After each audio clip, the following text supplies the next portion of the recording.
আবার বিদেশ আনছি মাংস কাছে কোরবানি দেওয়া মানুষ কাটার চিন্তা ভাবনা কোনো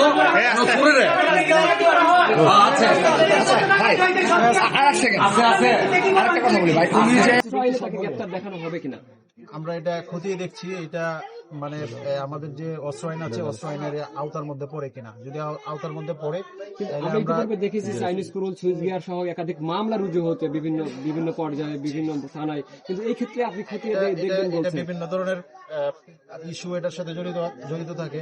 আসামের পিসিপিআর জড়িত থাকে, তারপরে তার কর্মকাণ্ড জড়িত থাকে। এই সবকিছু মিলে তার ওই কোন জায়গায় আমরা অস্ত্রটা পেলাম, এটা অনেক কিছু এটার সাথে সংশ্লিষ্ট থাকে।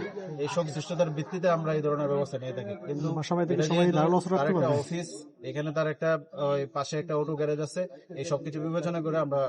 তাহলে কি সাধারণ মানুষের তাদের নিরাপত্তার স্বার্থে এভাবে অস্ত্র রাখতে পারবে, যেটা আপনি বললেন?